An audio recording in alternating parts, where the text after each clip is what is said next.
Assalamualaikum warahmatullahi wabarakatuh. Halo mahasiswa sekalian, saya Profesor Syamsiah Badruddin.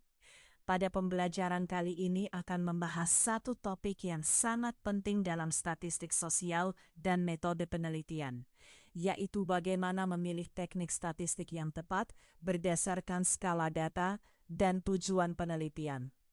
Materi ini sangat penting karena dalam praktik penelitian, banyak mahasiswa yang sudah mengumpulkan data, tetapi kemudian bingung, data ini dianalisis dengan teknik apa? Apakah cukup dengan persentase?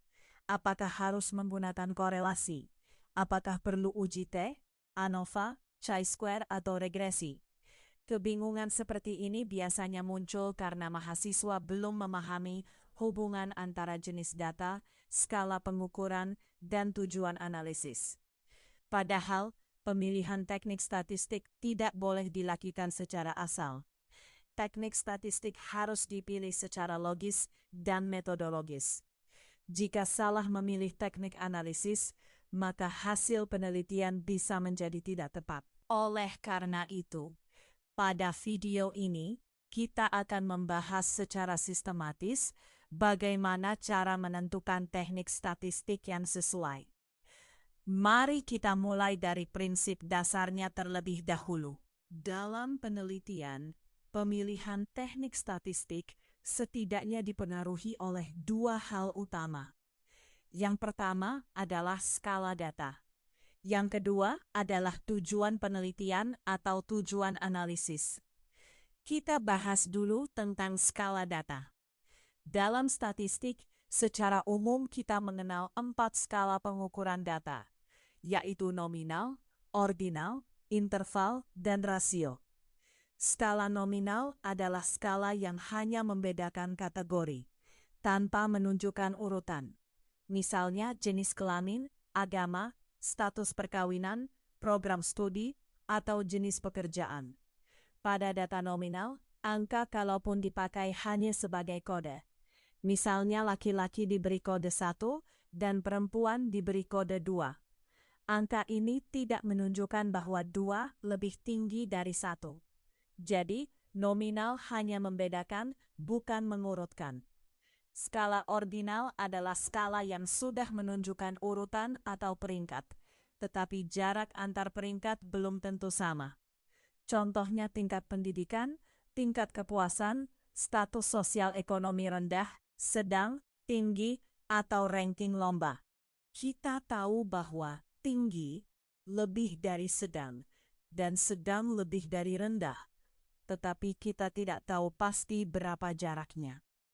Skala interval adalah skala yang memiliki urutan dan jarak yang sama, tetapi tidak memiliki nol mutlak. Contoh yang paling klasik adalah suhu dalam Celcius. Selisih antara 20 dan 30 derajat sama dengan selisih antara 30 dan 40 derajat, tetapi 0 derajat bukan berarti tidak ada suhu. Sedangkan skala rasio adalah skala yang paling lengkap karena memiliki kategori, urutan, jarak yang sama, dan 0 mutlak. Contohnya umur, pendapatan, berat badan, tinggi badan, jumlah anak, dan lama bekerja.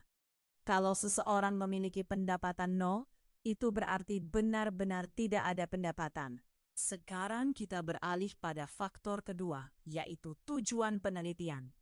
Dalam praktik penelitian sosial, tujuan analisis statistik biasanya dapat dibagi menjadi beberapa bentuk.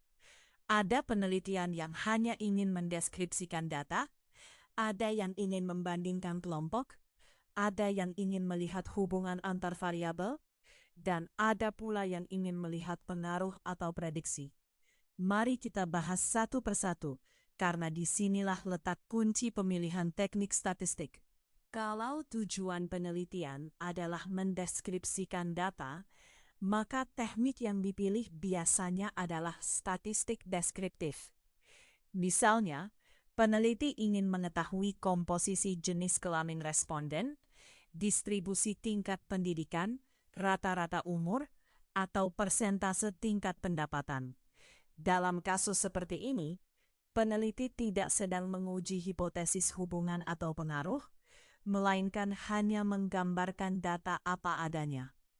Untuk data nominal dan ordinal, statistik deskriptif yang sering digunakan adalah frekuensi, persentase, modus, dan tabel distribusi. Misalnya dalam penelitian tentang karakteristik mahasiswa, peneliti dapat menyajikan persentase mahasiswa laki-laki dan perempuan, jumlah mahasiswa berdasarkan semester, atau distribusi asal daerah.